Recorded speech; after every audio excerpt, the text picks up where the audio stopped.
Hey, how's it going, everyone? Thank you for joining Shop Talk Live. My name is Rick Ramirez, also known as Rick's 2 Cents, along with my fellow co-host Skylar from Skylar Ewing Woodworking. Hi, Did I say it everyone. right this time? Skylar is back in the house. And Steve from Steve Makes Everything. Hi, guys. It's like And Roger is missing. he's I'm MIA. sure he'll We'll see show where up. it's at. We don't know where Good evening, everyone, from Iowa. And then Phil said hello from South Carolina. Monk's Man, Corner. I don't normally like to start the live with like some disturbing, like depressing news, but did you guys see the thing with the babies on the news? No. Wow, What happened? 800 babies, like 800 babies they found under some kind of Catholic, maybe like women and young children go there when they can't afford to have their baby, like they're supposed to give it up for adoption or whatever. That's Where terrible. was this? It's all over right now. And what No, I country? mean, where did this happen? What country? I think it's Scotland or somewhere. Yeah, it's not in the U.S. Wow. Yeah, it's crazy. They're digging it. Said they're all in the septic tank. Over 800 babies. It's kind of nuts. Yikes. Yeah, that's crazy. Hello from Liberty Park, Alabama. Hello. And Jim from Chicago. Hey, Jim. In our Jim, you're going to back- get credit in my next video, which will probably go out probably tomorrow now. Okay. It was going to go out tonight, and I found a problem in it just at the last minute. So do you care to share what the video is about? It's so Jim asked, well, he didn't ask, he called me out because I was remiss in my duties. When somebody says, hey, I got this new material, what are the settings? Right. And I mean, I and every other YouTuber will just say, oh, just run some material settings and everything will be fine. What I realized was I basically was saying start in the middle, and as I said in the video, start in the middle and hope for the best. And Jim's comment was, I don't even know where to start. Like he knows how to run material tests, but he doesn't know with a brand new piece of material where to start the I settings. never run a material test. Really?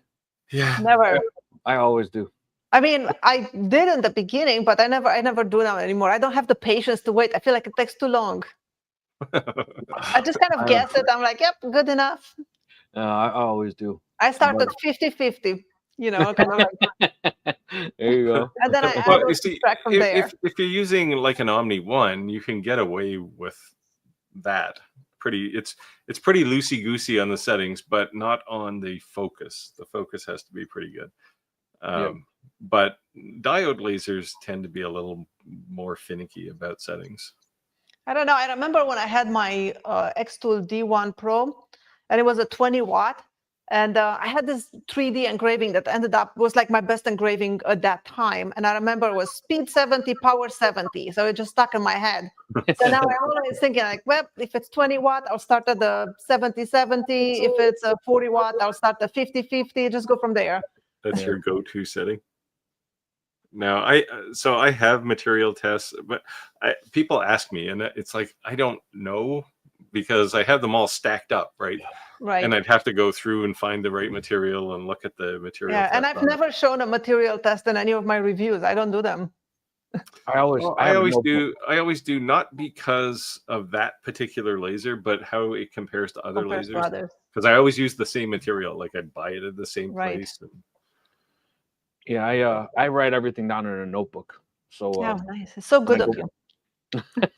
Yeah, I don't. Even the lasers that I use regularly, I never write anything down. I'm like, okay, we'll try this. I'm like, I don't remember what that was. Yeah, that's funny. Yeah, write everything down and go back to it. I mean, I'm lucky enough to have a bit of an eidetic memory, so when I get a setting, I just naturally do it. But I can't actually recall it if somebody says, hey, what's the setting for X? I don't know. But if I lay a piece of that material down on my laser, I just know what the setting is. Yeah, that's funny. I am sometimes freaked out by how my brain works. I said hello from Wisconsin. Dave said hello from Mississippi Gulf. I don't don't know about you, but it's pouring rain pretty bad by me today. It's How's it actually by you? starting here right now. We had a little bit of drizzle, but mostly just cloudy. Yeah, you get your hair cut, Skylar? I did for the summer. Yeah. Me and the Looks nice. dogs. Looks nice. Hopefully not at the same place. No. Hey, Roger. Roger. Hi, Roger. Well, a little late to the party tonight. Must be. You don't have your Hawaiian shirt on. No, we went out to eat, and there's a bar we go to, and they have taco nights on Wednesday nights once a month. Went down there, and I ran into a guy that I worked with for about 25 years, and I haven't seen in a long time. So we started talking, and next thing you know, I'm looking, I go, holy crap, I got to get out of here. You talking about the silver slipper, Roger? No. No, this guy and I, we were really good friends. In fact, we were like best friends back when my wife and I were dating. So it was, Wow. and I hadn't seen him in years. So it kind of had a little reunion going on there. That's cool. That's cool. Good evening from the state of Iowa. A lot of Idaho. people. Idaho. Sorry. Thank you guys for letting us know where you're joining us from. Appreciate it. Hello from Texas, Houston, Texas. Hey, the star of Texas is back. Yeah, Texas is probably like 110 degrees right now. You know, It was cold here today. Was it cold where Oh, you were, what- Skylar? Oh, it was the 60s something, but I that's saw on terrible for Monday this we're going to time of have year. 92. Yeah, next week it's going to be warm. Yeah, we were in the 90s yesterday, and today it rained all day today. So it was just humid and wet. yeah. So funny story, Steve. Because it started raining, the little automatic robot just went back to his little home, right? Yeah, And come back in. Yeah, and my son says, I was worried about the robot. Can he cut in the rain? He called me at work. It can actually, but then you end up turning it over and hosing it off, and it's Yeah, so it's funny that it just took itself back because it was raining. Yeah, it's unlike your average kid. It's smart enough to come in out of the rain. My kids used to just play in the rain all the time. So before everyone asks, because we were asked before you got offline, CNC's not all the way together yet. I did start opening boxes though, and start assembling. Then I kind of spent some Father's Day time with my man. kid. How long can it take? Because I didn't want to put it together until I have the boards all cut on the bottom, so I don't have to lift it with the CNC on top of it. Yeah, it's not that heavy. I mean, you're not going to get air under it, but you can lift one side first and then the other. Yeah, I figured it would just be much easier for me to just manhandle it with nothing on top. So I think you're making excuses because you're afraid to turn it on. no, but yeah, so no, but I have all next week off, so I'll have it together. And I was actually looking on Etsy today, and man, there's a ton of STL files for CNCs. I figured I don't send you. Yeah, if you want to buy them, I mean, there's certainly lots. There's definitely free ones, and I meant to go look, but it's been crazy this There's week. a whole bunch of new rules now with Etsy. Like if you're not designing your own designs and Yeah, especially in the 3D printing, Yes. which is right up my alley. But CNC too, right? It'll be the same. and So what are laser the- engraving probably. What are these new rules? If you're doing like a 3D print, you have to own the STL. You have to have designed it. You know, for example, I just happen to have one laying here on the desk. I make these are laser risers. This happen to be for a long array 5. I designed these, and I own the STL. So therefore I could sell them. I don't sell them on Etsy. I sell them on our website, but I could sell these without getting in trouble. Where people are going to be getting banned from is, you can buy a license. You can go on Thingiverse and find something, and like for one of these flexible dragons, I don't have one of them laying here. The great granddaughter took them all, but you can buy the license which would allow you to sell those. Well, Etsy isn't going to allow that anymore. You have to be the creator. You can't just be, grabbing somebody else's stuff and selling it. I wonder how that's gonna transfer to like engravings, like laser engraving. Can you just buy a design and engraving on something? It makes sense that they apply this to everything, right? Like you should Right. design your own stuff. Yeah, that's gonna be crazy. It's gonna branch off into the custom clothing and purses and stuff like that. See, Where I think have to be the creator. I think this is an attempt to get control of places like China and India where they just grab a design and then they start uploading, right? And without doing the design, and they sell it as handmade and sometimes handmade in North America when it's actually coming from offshore. And I think they're trying to get control on that. Like Etsy's getting a bad name, right? Just for just people shotgunning designs up, and then they disappear for a while, and they come out a month later with a new design they don't own either. So, and they're starting to get a lot of what I call drop shippers. People that just buy stuff from China and then resell it on Etsy. And eBay has the same problem. That's what really ruined eBay, is so many people just drop ship stuff, and and that, and the other one is duplicate listings. I know they're going to crack down on that. Because there's people that'll list the same item but just change the description slightly and list it 10 times. Yeah. Andy does that. Andy does that. Yeah. Now you're not gonna be able to do it anymore. Yeah. I've seen. I was scrolling through Etsy the other day, and I saw this seller was selling digital prints of magazines and books, and I just popped up this book that I actually own, is from $50. I can't remember the name of the author, but I follow that author on Instagram and stuff, and I bought his books, and I saw them, and it's like just some random person probably from China is just selling this digital, just like scan all these books, and it's selling them for like $9 a piece. It's crazy. And I contacted the author, and we had the chat and stuff. It's like, it's like never ending. Like, this keeps happening and happening. And he reported the shop, and they're still up. They're still selling the same books and magazines that they have no right to. They just, scan them, and they're selling. If you see any technical books there written by somebody named Steve, let me know, because I found I've done a few books, and after I did the second one, about 2 months after it went on sale, I found a PDF version of it online, and I shot it to the publisher and said, like, do you know this is happening? And they just lost it. And I'm sure they sued whoever was doing this, but it's intellectual property means nothing to the internet, which is kind of sad. Well, unfortunately, the Chinese they're known for that, right? They're not very, they're pretty cutthroat when it comes to that. It's not only the Chinese, man. Yeah. It happens in North America too. Yeah. You got a question here, Steve. Yeah, Tim says he's had a light bulb moment. I like when those happen. He finally has a solution for all those test tumblers and messed up coasters. Yeah, I do the same thing. He's using it. He's going to use his Eufy E1. He actually has 2 of these now on order, so he's going to use that to print over them. I've done this. It works. It works not bad. Yeah, mine just said rain all afternoon. Yeah, we had that here too. Actually, pretty much all day. It was kind of sunny here until the end of the day. Then it started to cloud over. Well, on the plus side, we didn't have any tornadoes, so I'm good there. That's probably a good thing in your yard. Yeah, but we've still got a mess. But yeah, we don't get tornadoes here because the air is too unstable for that sort of nonsense. They call us Tornado Alley, right, Ryder? Yeah. Yeah, we're not as bad as like down in Oklahoma and Kansas, but yeah, it gets bad here. Yeah, it's pretty crazy. TJ said, how does one get an eidetic memory? I sure wish I had one. I don't know how I got it. I think I was born with it, or maybe I got dropped on my head when I was a kid. Dennis is calling in from West Virginia. Thank you for joining us, Dennis. There you go. Ryder says, I'd tell you if I could remember. Yeah. So you guys got any cool upcoming projects or anything?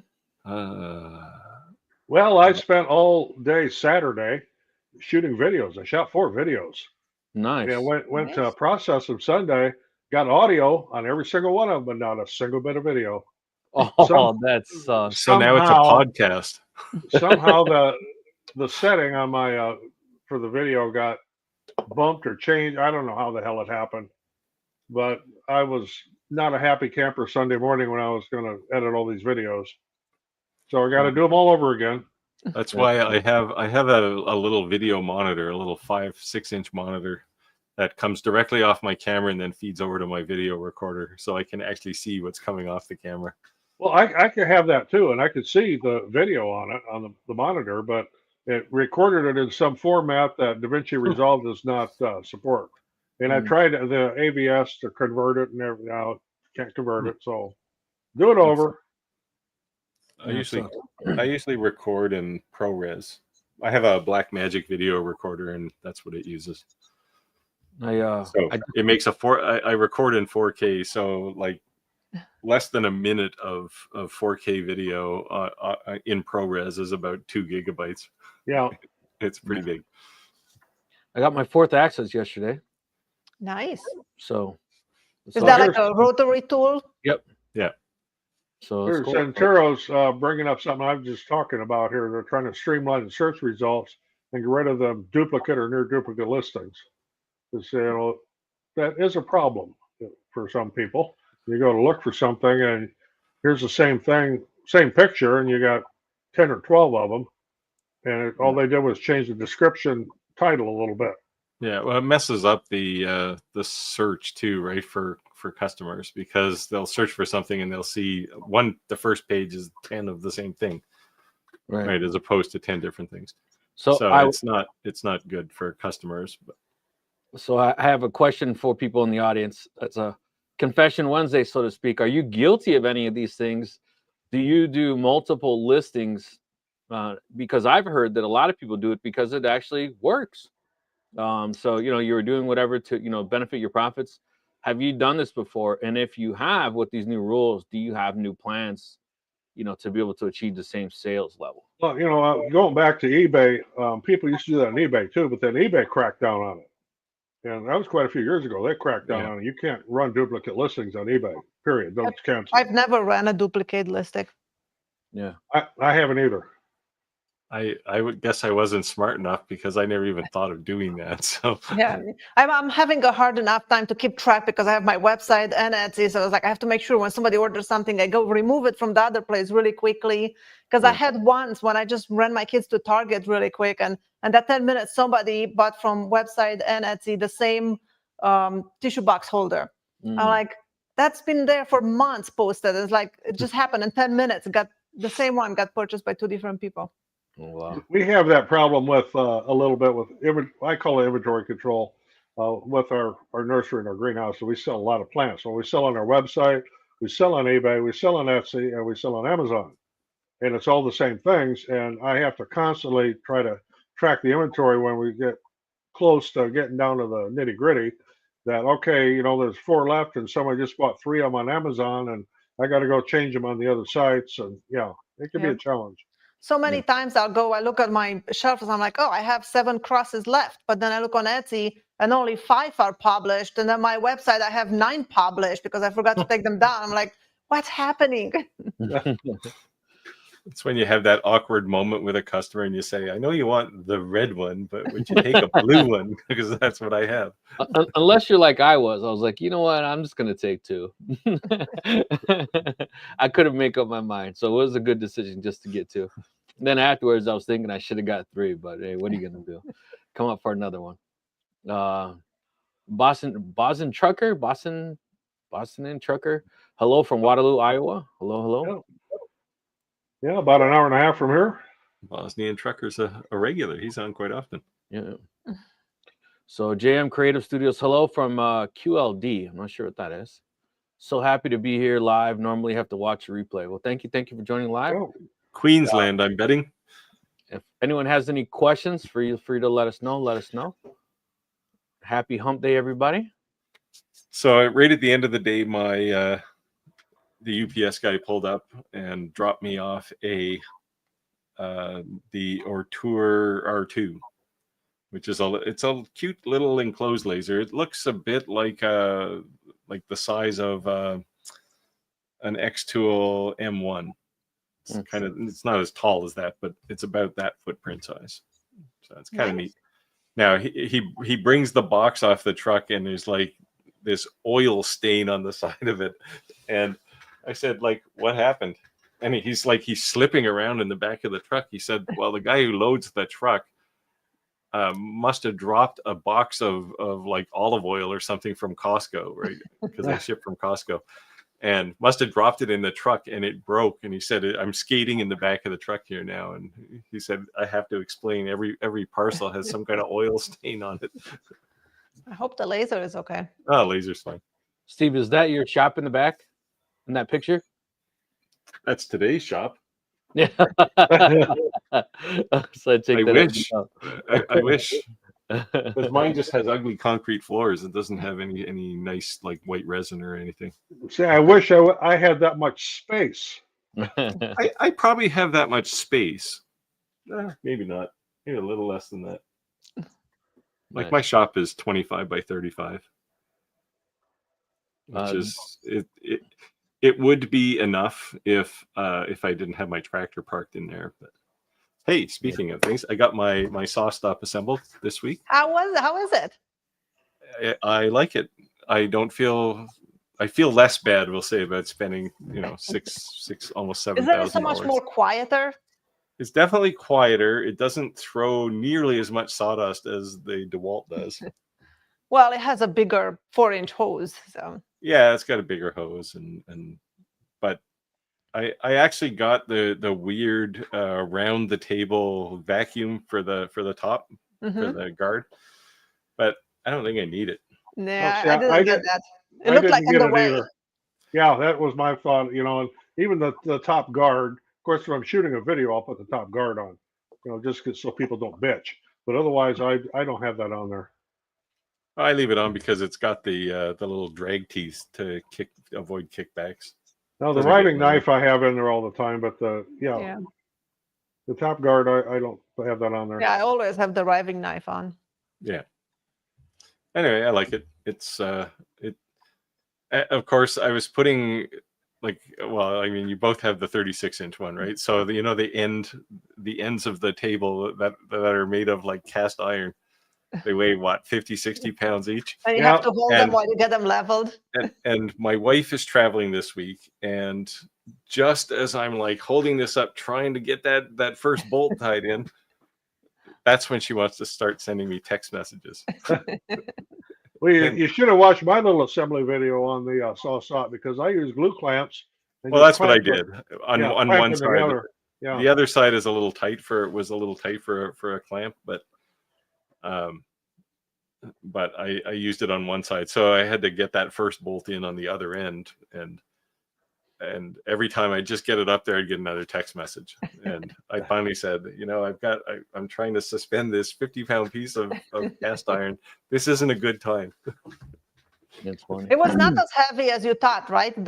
No, it was actually the main part of the saw. Once I put the wheels on, it was pretty easy to tip up. Yeah. Dennis said, yeah, it's nice. It's nice. From Wheeling, West Virginia, had major floods this week. Yeah, it's raining like crazy. Yeah, it's been Texas too got some rain. Was it Texas? Yeah, somewhere in Texas. Dennis Got said, a lot of floods. Japaning my first tool. Japaning. It's a plating. It's kind of like bluing. Yeah. Did you put any wax or anything on your table on your saw? Yes. I do once in a while. I do, yeah. Yeah, I should. If I you haven't read done on the SawStop website, they will tell you to have this spray. I have had a spray, but I never use it. I wax it because I waxed my bandsaw and everything else. Yeah. I use Johnson Space Wax, and I do it probably a couple times a month. Money because when guys will come over, we'll be sitting out there having a few of these. Where do they want to set that can? You got little coffee rings all over the top of your saw. Well, if it's waxed, you don't have that problem. Yeah. That, and I use the top of my saw as an assembly table too. So if you happen to drip some glue or something, if it's waxed, just take your finger and flick it right off.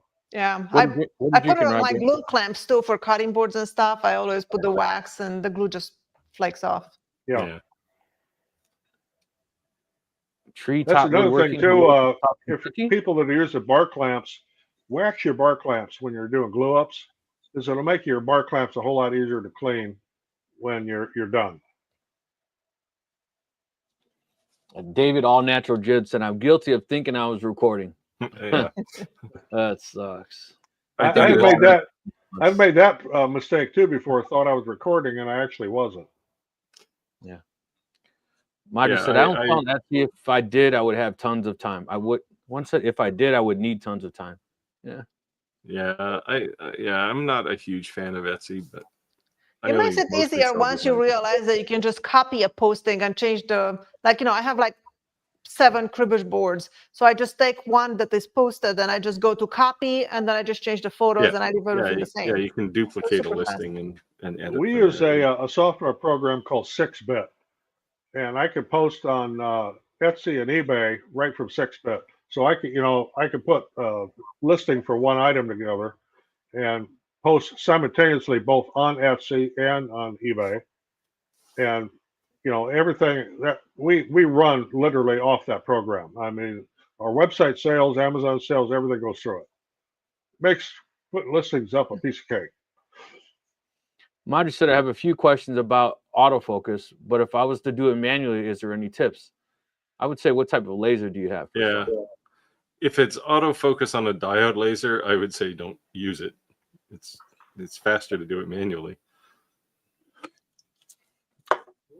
Even if you do use autofocus, it's good to know how to do focus, because sometimes you even like to defocus because it has a certain effect, and you'll learn that. Even lasers with autofocus, most of them will have some shim that you can slide under the head to do the manual focus.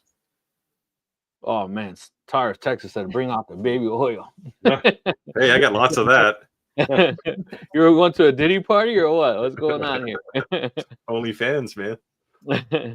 Marty said, I have not watched any of your videos yet. I'm just curious if I can manually focus any better. The thing is, I think it's going to be close, right? I don't think it's going to be any drastically noticeable difference from autofocus versus focus. Again, it depends on the laser. So diode lasers have a very long focus area where the beam is actually useful. So whether you're out a millimeter or two doesn't really matter all that much. But I have seen, so I forget what laser it was that had autofocus, and the autofocus was wrong. Like, it was just not right.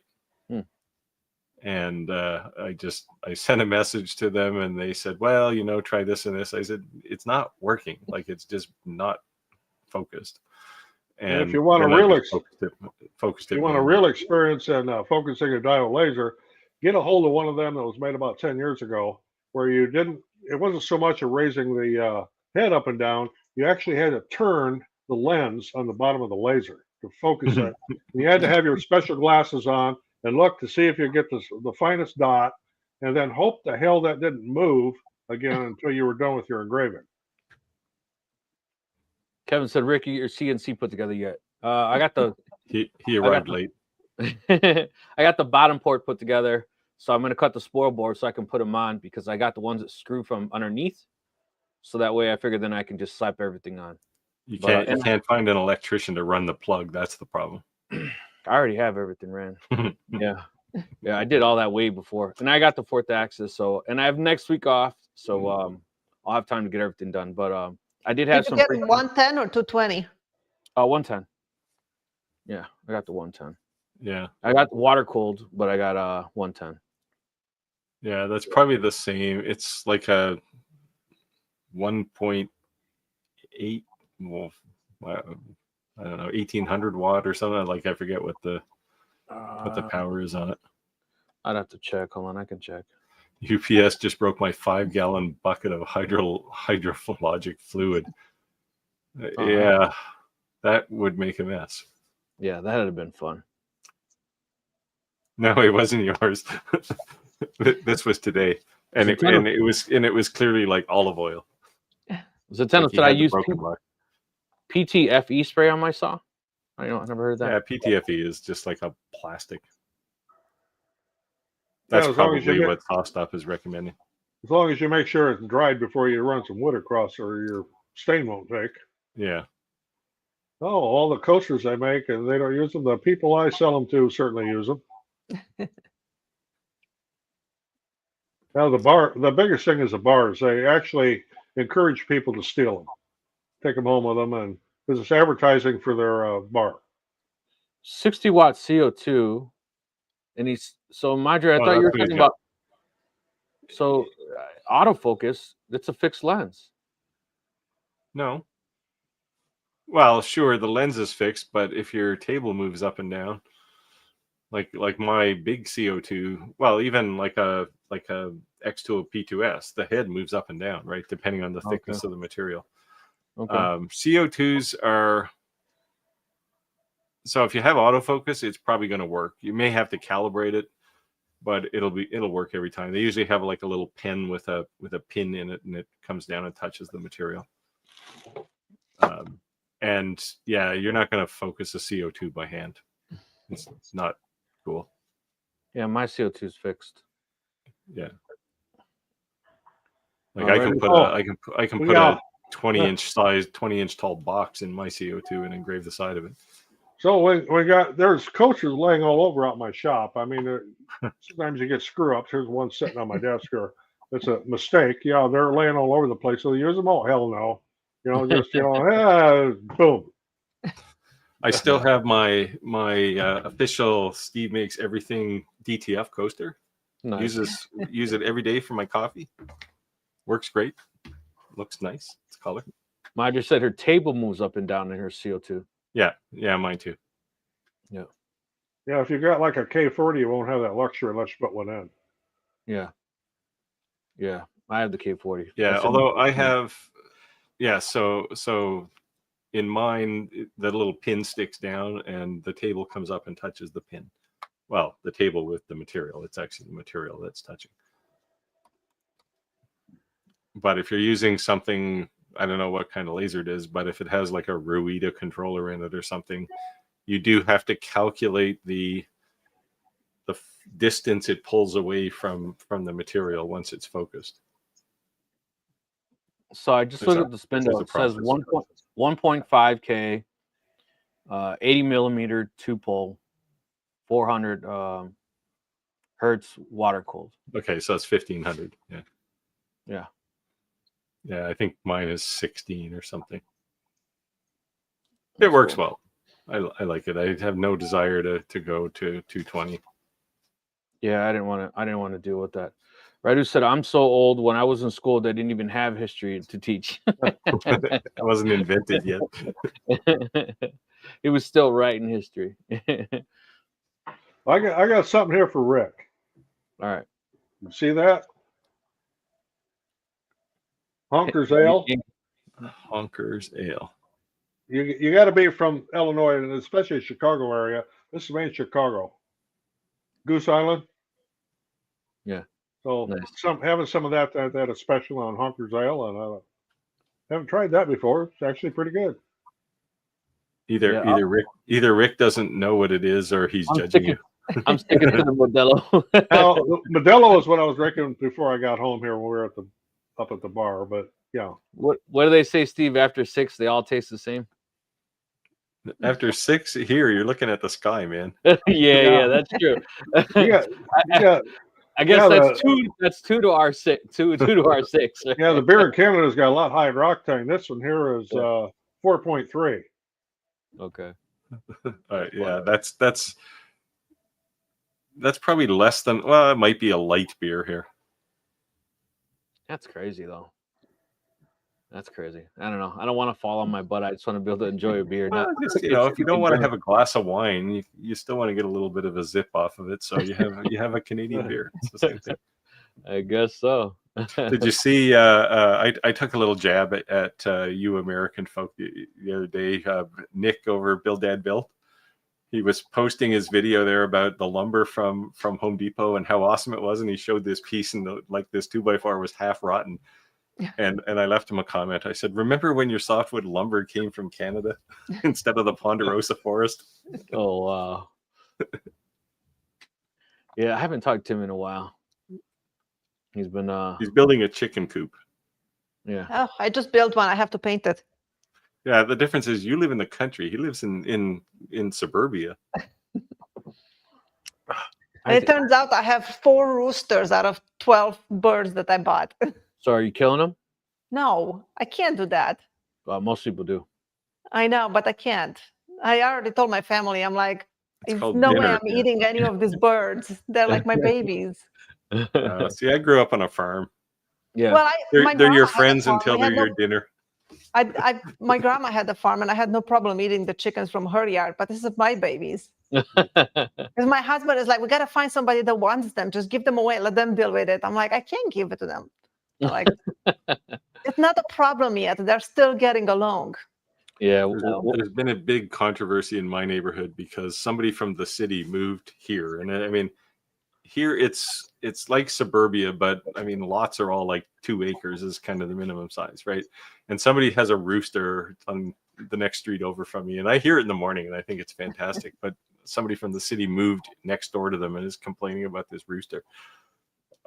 People in this area where I live, they're really nice until there's a controversy, and especially if you post it on Facebook, it's just like you might as well just point a gun at yourself and pull the trigger because you're going to get blasted anyway.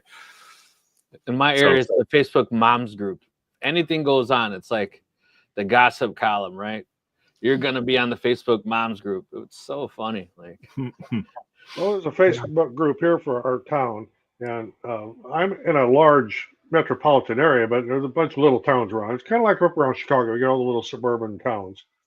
Yeah, we're in one of the smaller ones, and there's one that's called I Like Where I Live, and that's a Facebook group. Well, there's people, you have the busybodies on there. I just heard a siren and I went down so-and-so street. What's going on?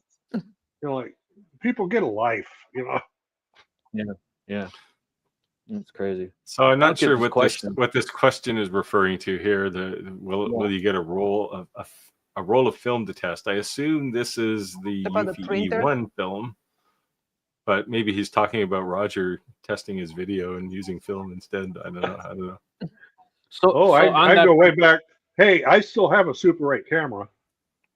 Wow. Is it under glass, like with a do not touch sign? I don't even think you could buy Super 8 film anymore. And if you could, wouldn't know where to send it. So, yeah, I got a projector too. Wow, nice. What I assume this is a reference to the Eufy. Yeah, what comes with it? What supplies? Well, so Eufy just announced that in time for the release, which I think is at the end of the month. Let me just get their details here. They just announced a bunch of new stuff, and yeah, that's what they're asking about. Yeah, I think they're going to send a bunch of this. They're adding gold and silver foil films, and that's so you can emboss on the material. And what else is here? Flexible white ink, which is cool. And they actually, so they print. I was showing Skylar before we went live here. They actually do like the flexible ink emboss or first, and then you put the gold foil on, and you just run it through their heat press thing, and then you just peel off the foil, and it's stuck on the white ink. It's pretty cool. It's like gold leafing. Mm-hmm. Yeah, kind of. And they also have some UV adhesion promoter, which I guess is a spray you can spray on things like stainless steel to make the ink stick better. I have some of that. Do you? But not from them. I was gonna say, did they send it to you? No, apparently they're sending it, and the print to film gadget is coming to fairly soon. What's print to film? So basically, it's like a DTF. You start with a big roll of film, and you can print something really long, like a skateboard, and then you can put it right on a skateboard on a deck. Oh, so it's a transfer. Yeah. Like a sticker, like a giant sticker. Okay, Yeah. that's cool. So all that's coming, I think, before the end of this month. I think the 28th, if I'm not mistaken. Yeah. Nice.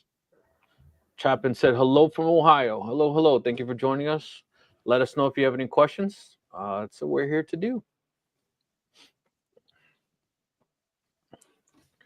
So, Roger, do you care to share, or can you share what these 4 videos upcoming that you're reshooting are? Well, one is an irrigation controller for running. Well, you could use it for lawn irrigation. We're using it for our nursery and our greenhouses, and you can operate everything off your phone, and it's just cooler than hell. And we replaced an old Orbit 8-channel controller with this new 12-channel controller. And I can sit on my phone and you know, it detects. I got hooked to one of our weather stations, so like today we had a lot of rain, so it's not going to run tonight. None of the outside ones are going to run tonight, but the ones on the inside of the greenhouses will still run. So that was one of them I have to do over. Another one was on my 1025R tractor. You know, the mods I've done to it. Rick knows what I'm talking about there. And Oh. then another one is the Super Deluxe Blackstone griddle that just came out with. So How are you going to spin all these for your niche? I don't stick with one subject. And my other one is how to make these squirrel picnic tables that everybody seems to want to have. So Yeah, those are cool. Made out of cedar fence pickets too. So speaking of Steve saying stick to your niche, I had someone offer me this fully automatic pellet gun, and I was like, man, I want to say yes. It looks so cool. It has nothing to do with anything I ever do, but it's like I don't know, man. I got another. I've had 3 or 4 of them now. The people wanting me to test the robot dog, like the Boston Dynamics robot dog, but it's the equivalent one from China. And I finally sent them a message today and said, like, this is by far the coolest piece of technology I've seen, but it's not what my channel does. I had yesterday an email from some company. They wanted me to review a desk, like a stand-up desk. Yeah. But it was like $3,000 desk. It had like cup holders that you can keep your drink cold to 33 degrees or up to 110 to keep it warm. Like, you know, phone chargers, all the gadgetry. Yeah, I'm like, I forget that. who needs I've that? had that one too. I forget the company, and it looked I've really been cool, tempted. but I'm like, I can't do it. I've been tempted. I am doing one soon on a power door lock. Nice. And which I can control from my phone, because I have this nasty habit of leaving my workshop and then it's like, 10 o'clock at night and I go, geez, did I lock my shop? So I had that SA lock one, and I started using them because Roger knows we have these the stations we go in, they have all these special locks, right? You can either use like an E key or you can use an SA lock on your phone. So depending on where you're going. So I was like, man, those are so cool. So I stuck them on my back door. So my daughter was young. Think she ever forgets her key, I can unlock it from my phone. What I forgot is you can't use it unless it has internet access. Yeah. So our internet went out one day, and guess what? Doesn't work. It was the day she needed to get in. Yeah, it was. So then I put it from the front door to the back door, but then I eventually just took it off. I don't even know what I did with it. It was like $400. Yeah. So they're expensive. So this company is they're actually sending me another one. They sent me one already, and it's on my door, and it works pretty well. And but I'll spin that one in my niche because because I'm inept and I keep leaving the door unlocked. So nice. I almost took a collaboration for the pre-color, their new DTF printer. Yeah. And they come up with, but then I was like, no. They sent there was a message here actually, Rick, for me, and the table saw. Yeah, it's Andrew. Table saw is up and running, Andrew. Drop by. Well, when you drop by to pick up the F1 Ultra, you can have a look at it. It's pretty nice. Frank Little Workshop said, hello from UK, just watching a few minutes, just way past my bedtime. Thank you for joining and stopping in. Appreciate it. It's past my bedtime. I'll probably have to drop out here in, what time is it now? In about 40 minutes, because my wife is traveling, so I'm dog sitting. Little dogs have little bladders, so. Chapin said, simple question. What grit do you go to prior to applying sand sealer polyurethane for hardwood versus softwood? For me, it's 220 minimum. Yeah, I don't work with softwood, but hardwood, it depends what I'm building. Some stuff I'll take to 2000 just to give it a nice mirror finish. And not to sound stupid, but most of the time the cans have suggestions, right? Yeah, it depends on the finish too. Some will say don't go over 220, right? But if I'm putting if you do a Rubio monocoat, which is a hard wax, they will tell you to not go over 180. Yeah, you have to have some tooth for it to stick to. Yeah. So it might be wise to read the directions, just because trial and true, right? They prove what the products can work best at. Certainly, and I usually pretty much pretty much the first coat I do, I always dilute it 50-50 with mineral spirits to get it thinner and let it penetrate the wood better. And then from there, I will put like the full strength. Yeah, if you do that, then you can sand it to whatever grit you want. Right. How do you Poughkeepsie, New York. Poughkeepsie. Oh, Harold must be an IBMer or ex-IBMer maybe, because I think they closed the Poughkeepsie lab years ago. Reducers, can you compare and contrast savings on Lightburn versus saving Lightburn files as library anytime you use one over and over again? They don't seem to save the settings and layers, etc. You can export it. Well, if you're saving the Lightburn file and for a particular laser, it should retain all your settings. Should have the settings. Yeah. If you're just putting art in an art library and you pull it off, you're not going to have a setting there. You're going to have to put something, whatever you need. Yeah, an art library is just going to be some vector file. Yeah. Right. PNG or SVG or something. Something you need to remember if you have more than one laser, like a few of us do, and you've been making something like, let's say I've been making a my Orateur laser, and then I decide to use my longer B1 and pull the same file in, the settings are going to be different. You got to make sure you remember to change them. Yeah, it depends a lot on what your shop looks like, right? Like if you have, like somebody said to me one time, "Oh, I only use Lightburn, and you're crazy if you don't use Lightburn." I said, "Well, I have 3 lasers that don't support Lightburn, and a CNC, and a UV printer, and like none of these things use Lightburn. So this is why I use Kittle for all my images, is because it's all managed in one place and it works everywhere." So like Lightburn's great, but if it's your only tool, but if you want to move your images somewhere else, then you're into a big export problem. And I don't use the library. I want to minimize Lightburn's menus to a minimum. Strictly speaking, I use Lightburn as a laser control tool, not a design tool. Yeah, same here. I do everything on Illustrator and save it on my hard drive. Yep. Yeah. And there's people like me that actually design things in Lightburn, and you run them on my CNC. Chapman said, "Thanks for the help, except reading the directions." I said I wasn't trying to come off cocky, but I was just saying most of the time they've kind of figured out the best results for their product. That's all. There you go, Steve. Yeah, I wasn't sure. I thought IBM closed the Poughkeepsie lab. I'm saying this because I worked for IBM for 15 years. Yeah. Been to Poughkeepsie a couple times. Yeah, the settings you would get from your material library. So if you have, there again, you got to have the right laser set up. When you have multiple lasers, this becomes more complicated in a material library. So I think the problem is that like there's big people, certain influencers, who was even one who was on our guest on our channel, that they make this big library that you can download for free, and everyone just assumes that's for every laser in the world, and it's not. Yeah. So unless it's for the same laser, and even when it's for the same laser, the material is not always going to be the same, but it's a good place to start. Yeah.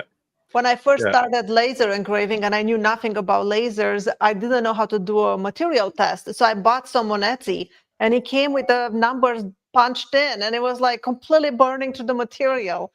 And it was just like not working for me. And I never knew why until, later on when I learned there was like the settings did not apply to my laser. Yeah, they were crazy. So this is all of this is the premise of my next video, including the library stuff. Just I did a quick overview on how to store your settings once you figure out what they are. So I think that'll be tomorrow probably. ATB Marketing is back. Hello, good to see you again. Thank you. Doing good. Everybody is doing well. Busy, but Marge said, "I modified and edit Lightburn, but I design and aspire and export." Yeah. Either way, you're using a tool that's not really a design tool for doing that, and then you're moving things around. So the only thing that I do think that's pretty nice about Lightburn is the trace feature. That's actually pretty accurate. Yeah, every tool has that. Oh, but I'm saying it's like pretty on the money. You know, it's pretty good. Yeah, it's good if you want to turn a bitmap into a vector, right? It's you know, but you can do that in any tool. Yeah, Inkscape and Xtool, they all have it. Yeah, Inkscape. I think Adobe Illustrator has it. Kittle has it. Yeah, it's just a handy tool. Yeah, but what I'm saying is you wouldn't have to go in another software. You just boom, easily convert it, and you're good to go. Yeah, as long as you're using things that support Lightburn. Right? Yeah. I'm saying within Lightburn because we were talking about not using. Lightburn. If you're just using a diode laser or a CO2 laser, Lightburn is great, right? There's no question. But I use it for all my fiber lasers as well. Yeah. So. Yeah. But if you want to do a design that you think you might move to, maybe Xtool or maybe your CNC, Lightburn is not the best tool for that. Yeah. Because then you have to export, and their export doesn't work perfectly. And anyway, it's just use the right tool for the right job, right? Pick and choose your battles wisely. That's all. Don't use a wrench for a hammer. I don't know, man. Well, Roger and I might argue about that one. I was just going to bring up a pair of Lyman's pliers. That's your hammer. Mm-hmm. Well, if you come to my shop and I start seeing like nail marks in a tool, that's not a hammer. I'll throw you out. We call them nines. Yep. Yeah, that's funny though. But yeah. So hopefully I can maybe download some free files, or I'll buy a couple off Etsy. You can take files off of Thingiverse too. Thingiverse? Yeah. I've heard Roger talk about it a million times because of the 3D printing, but I've never actually looked because it's mostly for 3D printers, but there's certainly some actual CNC files there. But if you see something that's 3D printed, you can just in Aspire you can just lower it to the point where you want to actually print it or cut it out, and you can carve anything out of there as well.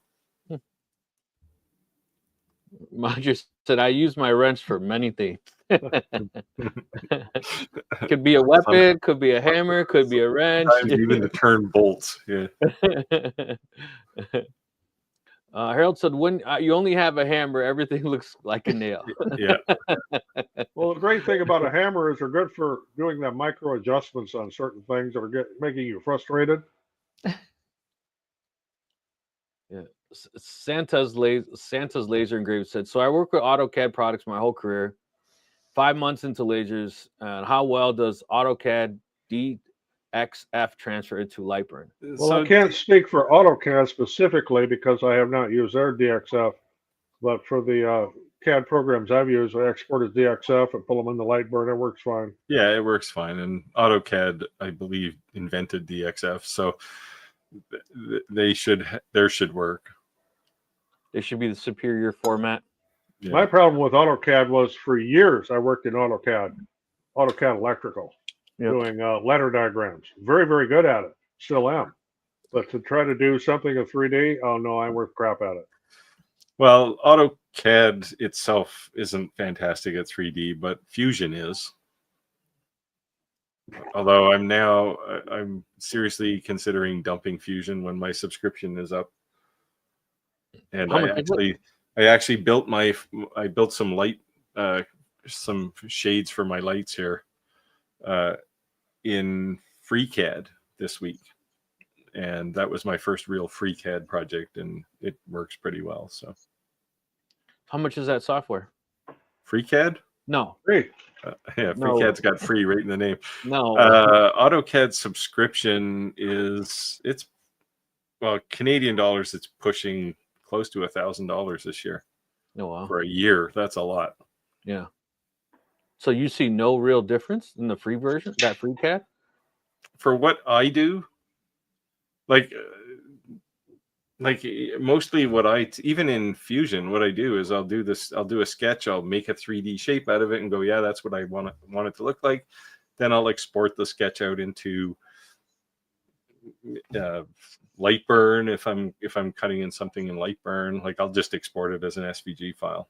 And I've played in FreeCAD a little bit. I am by no means an expert. It does have a learning curve, and I'm not an expert at it. But for being free, it's a pretty decent program. Yeah. So the learning curve until so after 10 years they finally got out of the point releases and got to version 1. And version 1 is actually okay.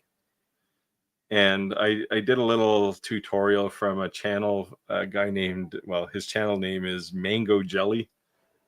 And he has a complete tutorial, and it's like 40 parts. And he takes you through things. And it actually, in the first 10, I had enough information to do what I need to do. So nice. Intento said FreeCAD isn't terrible. Yeah, he's not saying it's awesome. It's not terrible. I mean, they all have some limitations that, like Fusion has some things that drive me crazy too. But I've made quite an investment in Fusion, and I'm just tired of buying shares in AutoCAD at this point. Autodesk. Yeah, Santa's Laser Grid said Civil 3D in career, use Fusion in college. Yeah. Fusion's okay. Like, it's more than okay. It's the one to beat, but it's just so expensive. Like, I hate these whole subscription model things. They've just gone overboard with them. Yeah, I know. You should just be able to buy it. To me, like, the subscription base should be cost more. And then if you're willing to just buy it outright, cheaper, right? Because you're willing to give them all the money up front. And let's just say you can't afford $1,000, but you can afford $29.99 a month. That's what it should be, right? And I think that this whole gotcha, you got to pay for the rest of your life, the subscription thing, it's beneficial to them, but of course it's beneficial to them. It's called recurring revenue. Yeah. Right? You're paying forever. That's where Quicken's making all their money now with QuickBooks. And I'm still back. I'm using a really old version because I refuse to go to their subscription model where everything is, I don't want all of my financial information in the cloud. I keep it on a server it's just on the LAN. There's no internet access to it. I don't want my financial stuff just out there in the cloud somewhere for somebody to hack. Yeah. And I don't want to pay that ridiculous amount of money every year. Yeah. Mark said, I still use AutoCAD hand in hand with Lightburn. It works great. Yep. Yeah. I just use the Shaper SVG exporter. Right. And export either a surface if it's 3D or the sketch. Yeah, Radu said Fusion price went up too. There's and are stop supporting Windows 10 this fall. Yeah, Microsoft is going to stop supporting Windows 10. Cool. They'll never take me alive. Yeah, so Onshape is one I looked at too. And there is a free version of it, but it's pretty limited. You can't use it for commercial work. And it's definitely, I think it's about 1/10 the cost of Fusion for its subscription. Nice. But it's very similar to FreeCAD actually. When I looked at the two, they're pretty close. Greg said hello from Cleveland, Ohio. Hello. Thank you for joining us. Skylar, I wanted to ask you a question, and we were talking about like kind of thinking outside the box lately, and what people saying being affected through our economy differently, and kind of how to reinvent the wheel, how to reinvent your sales. And one of the things I see in all of your listings is the pictures. And I think that obviously you have a stronghold because you're a photographer, right, by profession. But the examples, if I'm selling this and I just delete the background versus it's on a wall, do you want to go into like how do you stage those photos and really like the extra amount of time that you take to do that? Like, I take no time at all. I have it in my photography studio. I have everything set up. I have the light, I have the background, I have a table that I put my product on. So my camera is sitting there that I'm using for the photos. All the settings are dialed in for the flash. So then I go there, I put my product on the table, I take the picture, and I go home, and then I just change the background at home if I want to change the background. But it just takes like 1 minute to take one shot. However, I must tell you that I've used a few times. If you look on some of my listings, I used an app that it just does it all automatically. Oh, wow. It's called the Photo Room. Okay. Yeah. And it works really, really well. Like, especially if you're not great with editing and removing backgrounds and selecting the subject and stuff. So I don't know how to show you here if you can see it. But let's say I'll choose a photo. Let's see what I can choose something.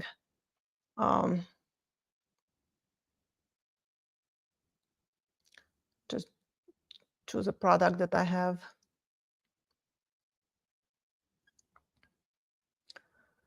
So let's say I want to do this cross.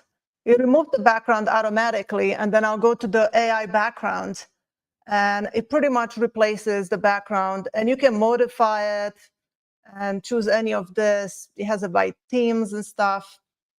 And it just makes it super, super easy. That it's like within, like I take one photo in the studio, then I come back to the house. And with this app, I just change the background and I create 10 photos from it within a minute.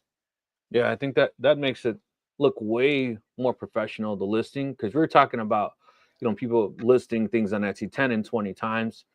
So what makes you stand out compared to someone, who's maybe selling something similar to you is the photo. So I think that Right. it'll definitely improve your click-through rate, right? And yeah, and you can do it. You can do it with just natural light. You don't need flashes. You don't need backgrounds. You can do it super cheap and super easy, just with window light. If you put a table right next to your window light, and put like a see-through curtain, because you want to diffuse that sun. You don't want direct sun on your product, or it's going to look terrible. And then just put another bed sheet behind it, whatever it might be. That's just going to isolate your product. So then the program has really easy time removing the background. And especially if you use a contrasting color. So if your product is brown, use something blue or green or something. And that just removes it so easy and perfect. And then you can just choose whatever background you want. What was that called again? I'm actually going to Photo probably Room. download it. Let's see. Photo Room. Okay. Yeah. It's This is what the icon looks like. Yeah. I've played with this. It works okay. Yeah, for those just getting started and having to photograph your material, go to Dollar Tree and get yourself some foam core board. Yep, white foam core or black, depending on what you're. I mean, if you're photographing something that's white, don't use a white background. But, right. Yeah. And then make sure you get the secondary foam board that is white to put it on the opposite side of the window to bounce back some light on the other side, or otherwise you get like really bright and then you lose all the details on the other side. It's going to be all dark with no details. This is coming from photography people, so listen. A really simple, setup. You can get you really good photos with just your phone, natural light, couple of, props. Yeah, you just got to remember, just because someone's good at woodworking or good at any type of skill set doesn't mean that they have those type of skill sets, and that could be what's really making their sales suffer. So definitely your appearance on your item is going to make a huge difference.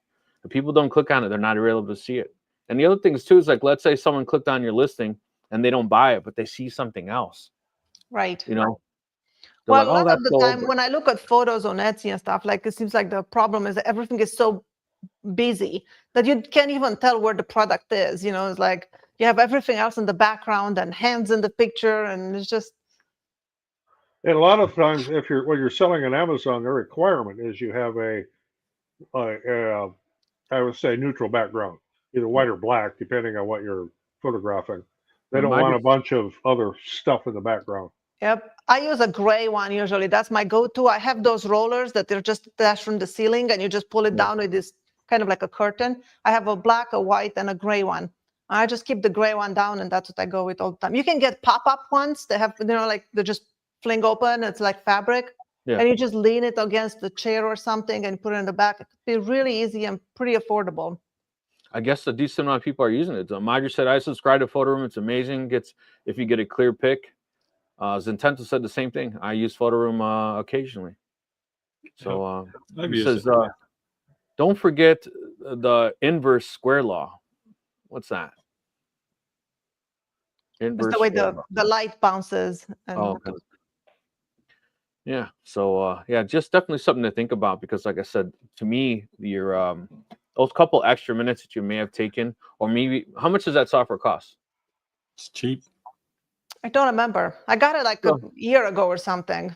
Okay, so whatever you're paying for it, that could literally look on it. Runs on a phone, right, on a mobile device.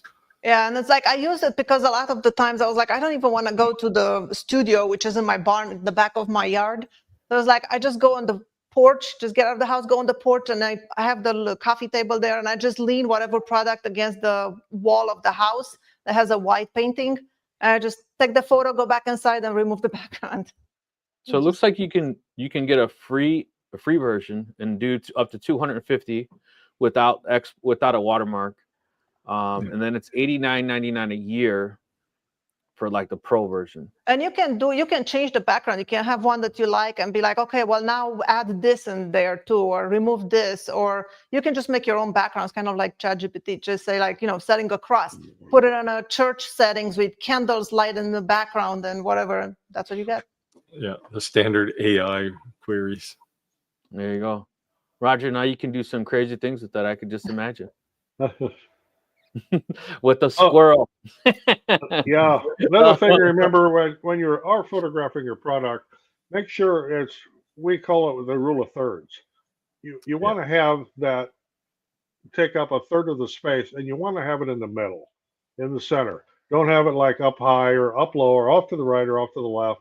And I see that stuff all the time where people post pictures of something they've made for sale, and it's like, okay, what's the other stuff in this picture? Because what you're selling through over here to the right, so you gotta spend a little bit of time with it. Yeah, and I always leave some room in the front of the subject because it's kind of like, it's no different than if you photograph a person. You don't want to put them on the edge where they're looking out of the picture and it has all this space behind the picture. So Centennial said the inverse square law is for light states that the intensity of the light from it's like a Google source, right? Intensity of light from a point source is inversely proportional to the square distance from source from Google. Well, you see, gave proper attribution. That's the important thing. There you go. So the closer you have your light to your subject, the softer is going to be, the more pleasing to the eye, versus if you have the light far away, it's going to be a very harsh light, kind of like sunlight. So I guess Ready, we want to download. He says if you want to use the AI background, you have to get the paid version. So, and I guess I'll throw one more thing in here too when you're photographing your products is what they call depth of field. Because if you have a very shallow depth of field, part of your product will be in focus and part of it won't. And if you have something, that's like three-dimensional, more or less, like let's say you're taking a picture of a cabinet you made. Well, the front of it might be all nice and clear, but if you don't have a good depth of field, the sides are going to be blurry or out of focus, and whatever's behind it's going to be out of focus. So you need to concentrate on depth of field too. This isn't a photography class, but crank your f-stops up. Don't shoot at 2.8 when you can shoot at f16. So unless your background is busy, then you want it to be blurry. Well, yeah. Or if you're looking for bokeh, which probably most people don't know what that is. Yeah, well, yeah, but to do that, you're going to spend a little more money on a lens too. Well, you get cinematic there. Yeah.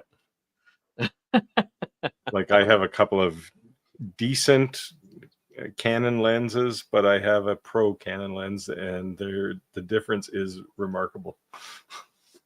Yeah, bokeh. And it was depth of field, not depth of feel. Yeah, you got to feel it. They were being wise asses, but yeah, I was laughing.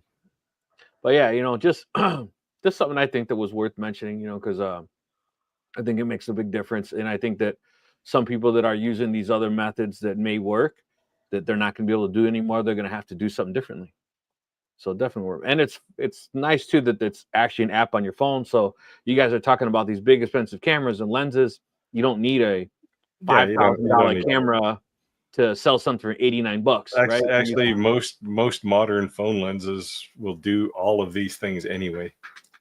Yeah, half of my photos are taken with my phone, half with the camera. It depends on how much time I had that day to go take a photo or just took a snapshot.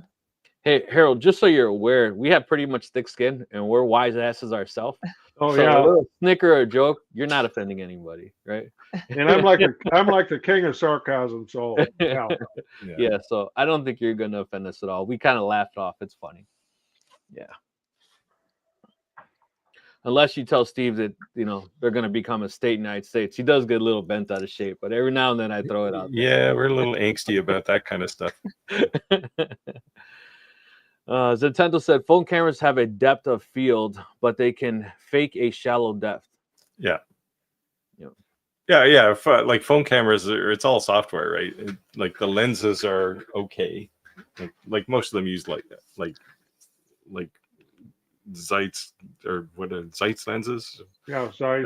I forget what Apple uses. I think they use Zeiss lenses. And they work okay, but the rest of it's all magical software. And like phones can take pictures in the dark where a typical SLR camera can't really do that. I'm really surprised we didn't see somewhere in the live post up 13 more days. Someone must not, Mr. Clack must not be in the audience. Normally he just snakes that in there for like some apparent reason. Well, I think this one here is directed at Steve. Yeah, this is the 51st state remark. Yeah. Yep. Well, so did you make that shirt, your president came for a visit and we sent him home after the first day. Oh man. I don't know. All I hope, man, is it's getting crazy. I hope we don't go into war. Yeah, we do not need a World War III. It's getting crazy. We don't need We don't need any kind of war, World War or otherwise. No, I saw some nuke threats mentioned on the news this morning, and I don't even want to talk about it. But it's just crazy. We're in crazy times right now. But they say that war a lot of times, right? That's what brings the economy up to some countries. It's also a political boost for politicians usually, yes. Right? Yeah. So I don't know. But yeah, so I hope we do not go to war. That's for sure. Yeah, it's always nice and calm in my shop. Harold said, who was the old PM? Justin Bieber? Well, Justin Trudeau. Justin Bieber is also Canadian, but oh wow, yeah, I don't know. It's crazy. Hey, so what have you made with that fourth axis besides a chess piece, Steve?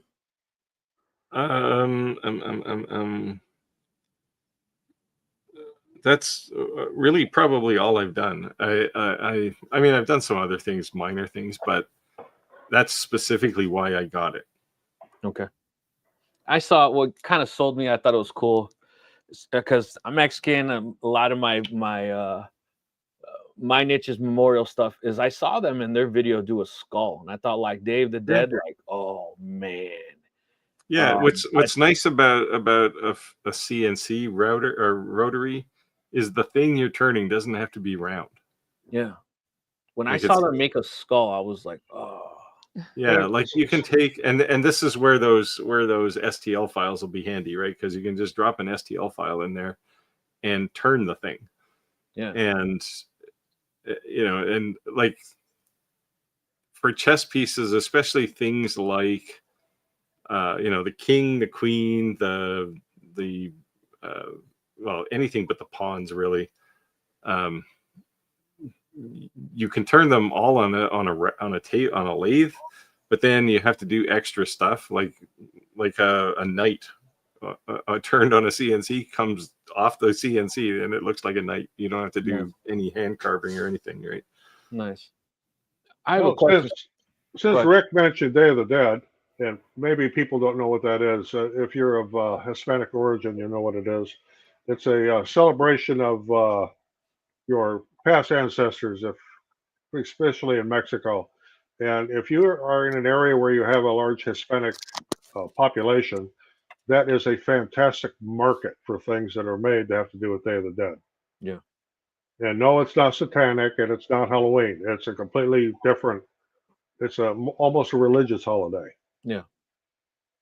It's an honorable holiday, like honoring your family. So you'll probably upset somebody pretty bad if you say it's satanic or that type of thing. It's not that at all. And I've had people say, why are you making all that satanic stuff? And it's not. I mean, and we are generally in Mexico for Day of the Dead every year. Although I'm not Hispanic by any means, but been accused of being one. But Well, you're yeah, we're not part-time really Mexican. There's a difference. You're part-time Mexican. There's a difference, Roger. Yeah. Right?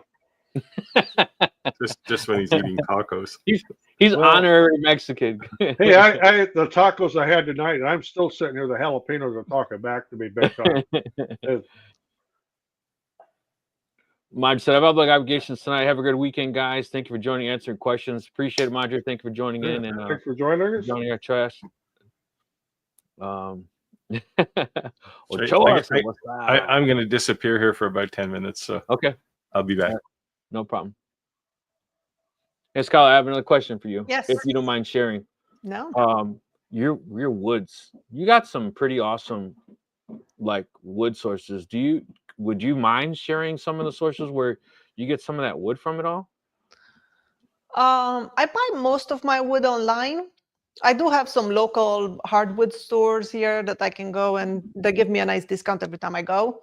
Mhm. I buy most of my woods either at Hardwoods of Tennessee or Okuch Hardwoods. Okay. Also, if you're looking for really more exotics and really good quality wood, but a little bit more expensive, I buy it from Rare Woods. They're here in Maine, and they have free shipping all over US. And then my burrs and more fancy woods, I get them on auctions. Okay. And I have a guy, I think it's from Canada actually, that I buy the wood I put into your cross, the yellow burr one. Mhm. It's from this guy. I can give you his name. Let's see. He has an Instagram and Facebook. And he has auctions on Facebook and Instagrams, but he also, you can contact him and he'll send you pictures of everything he has and prices. And I buy from him all the time. So I'm thinking like, I get this big ass CNC. Like I need some big pieces of wood. You know what I mean? Otherwise, why did I get this big CNC? So yeah, I'm excited. So it's been a long coming.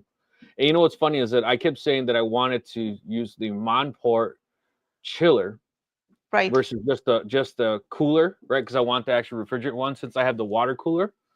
It's like if you're not going to get the chiller and you're just going to use water, then did you really need a water cooler? Couldn't you just go on air cooled? That's my logic, right?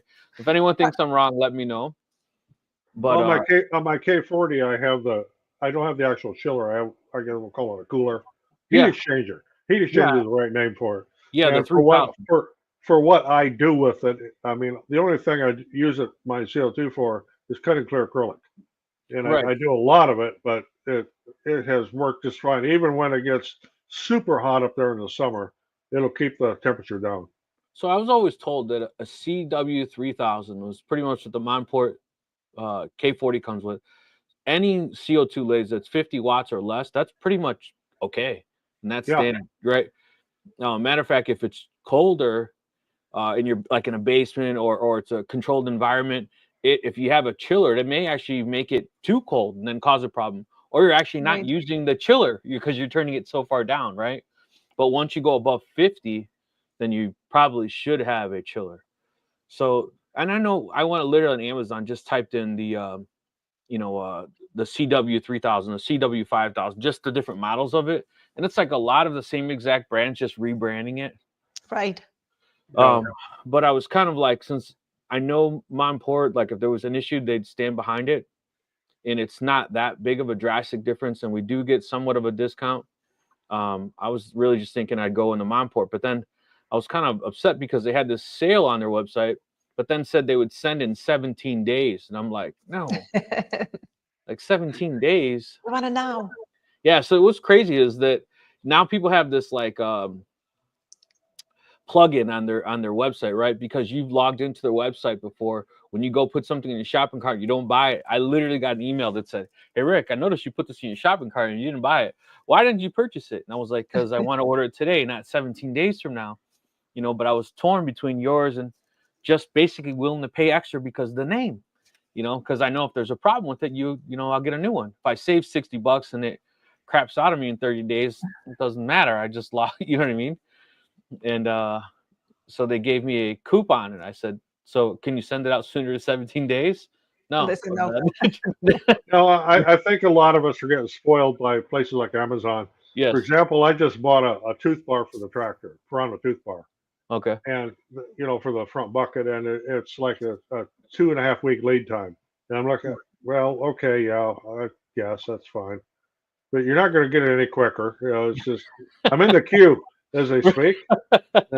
Yeah, I know, but it's just so. But you're right. Amazon is spoiling us, and before that, that was probably so normal we wouldn't even question it. Not So here where John, I live. Everything takes a full week to get here to Maine. well, On Sean here Amazon. says it's very big in Manila as well. They're talking about Day of the Dead, and families spend the entire day celebrating their family. And the same holds true in Mexico and in Honduras. Yeah. We've been in both places on Day of the Dead, and yeah. Question for you, Skylar. How long is the hardwood that they ship?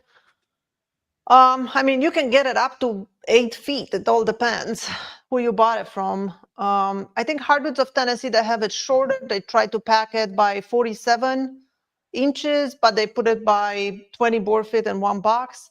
But they sell it for a lot cheaper. For example, I have tons of cherry from them.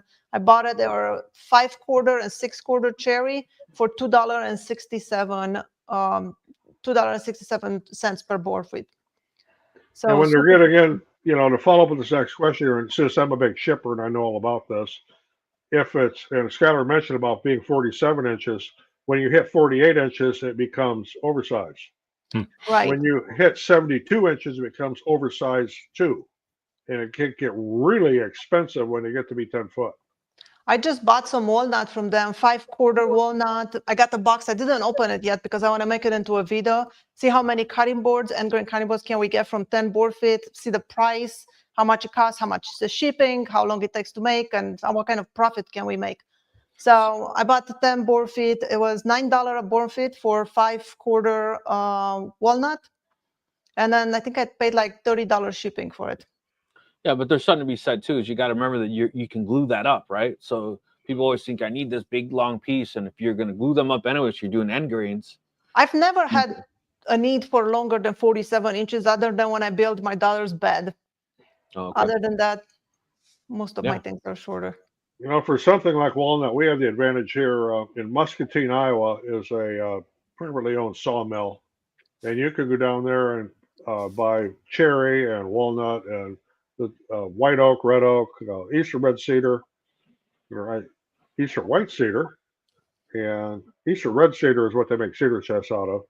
And they're ash, maple. They got just a huge selection, and you can choose whether you want it just right off the sawmill or if you want it dried, kiln dried. So it's I kind of a always cool buy place. the kiln dry, and then if I get it from Rare Woods here in Maine, like I said, they have free shipping everywhere in the country, and I buy it always rough sun. So I mill it myself, but because it's rough sun, so instead you get the one by material, which normally if you get it milled, it will come a 3/4 inch thickness. But because I get it rough sun, it comes like just about an inch. So if I mill it very carefully, I can get 7/8 from it. Nice. Yeah. As long as it's not cupped or anything. Usually it's not. It's really Yeah. good.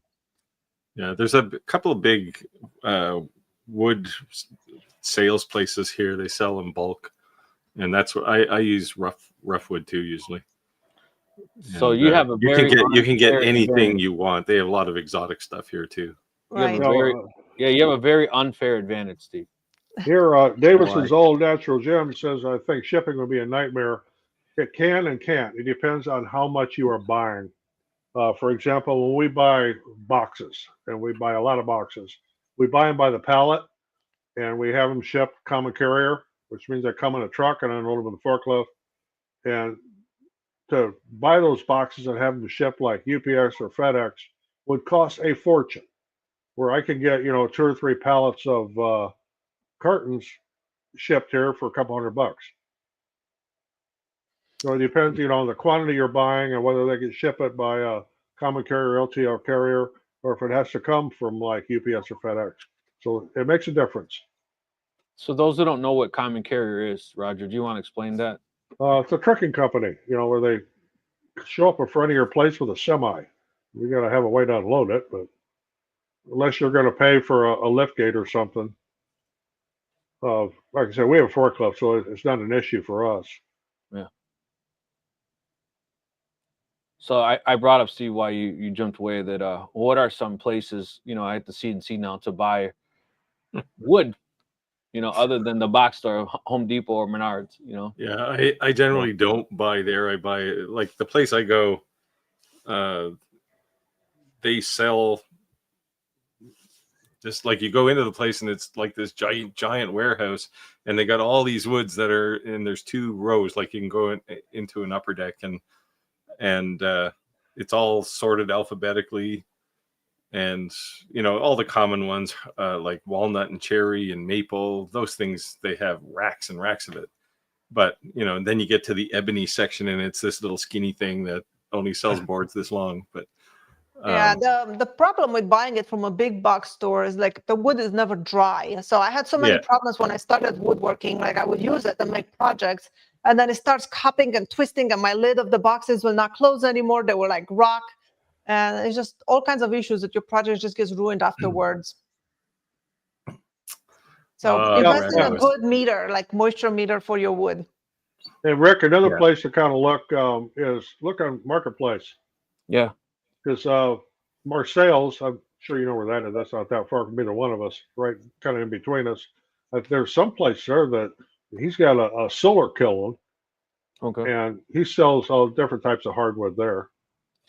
I've never been there, but supposedly there's a place that's south of me that's an auction for wood. And I only know because when I cut down those huge trees, like people were literally stopping and they're like, "Hey, how much are you going to sell that for?" And maybe because they wanted to actually bring it with a crane to pick it up to sell it at the auction. Yeah, it's they do that for a lot of live edge stuff. Yeah. Yeah, I buy a lot of my live edge on auctions. Yeah, this place I go, they've had a piece of live edge.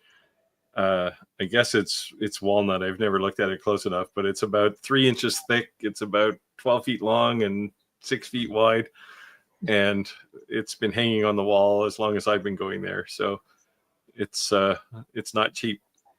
It's in the thousands of dollars. Yeah, they told me that my tree would be worth like 20 grand to the right person, but it's so big that need a crane to pick it up. Yeah, because it's like it's close to 6 feet tall, laying on its side. Put it that way. So, and a lot of auctions, you can start a pallet with them, and then the more you accumulate, then they will ship it when they have a full pallet. Oh no, I didn't realize that. That's what kind of tree is it, Rick?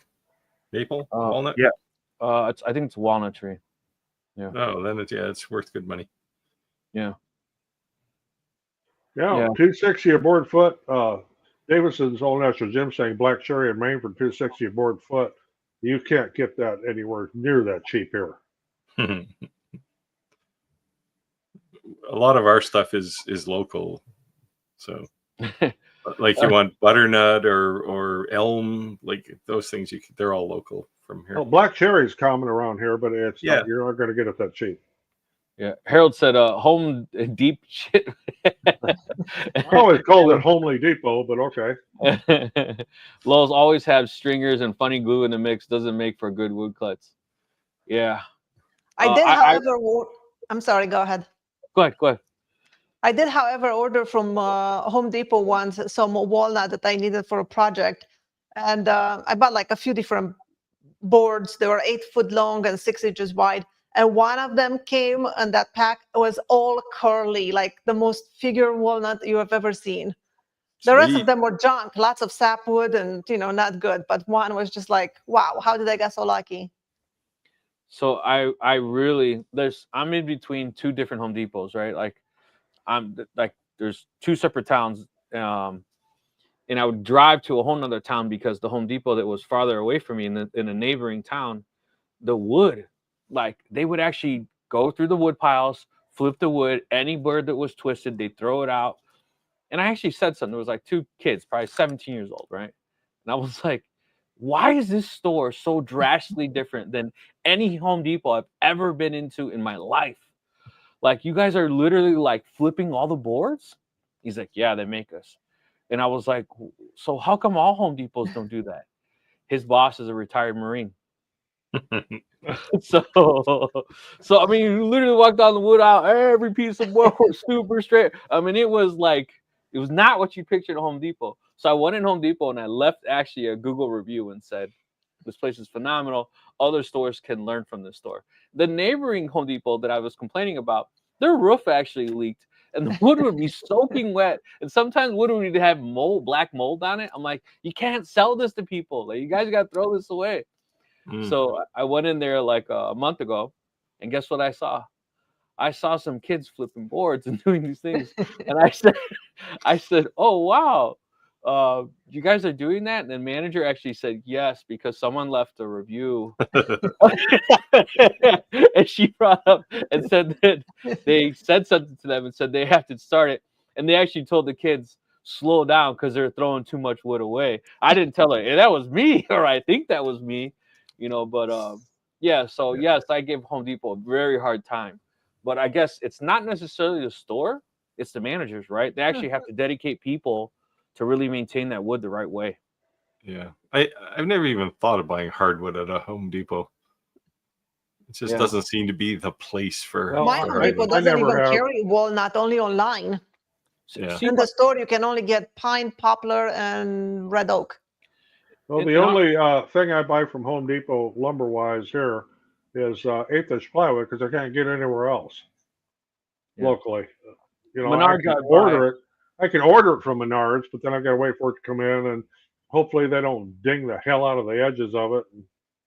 Yeah, the Menards I buy, or sometimes Home Depot, just the cedar fence pickets. I buy hundreds of them. Oh yeah, that's Menards for me. Yeah. So, and then Home Depot, I buy a lot of times just the plywood. Well, cedar fence pickets aren't going to warp and twist. So they do. Oh yes, they will. Again, I buy wood in Canada. Cedar is straight here. No, they will. When you get the cedar fence pickets, they're not dried at all. They're just literally they're right off the tree. Yeah, they're pretty wet. I stack them up in the shop and put stickers in me. If somebody doesn't know what a sticker is, that's a stick, not a paper thing.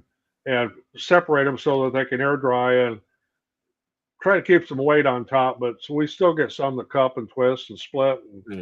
Well, you'd have to, if it's really wet, you'd have to do that with any kind of wood, really. So I have the full, my table behind me, it's a full sheet of plywood.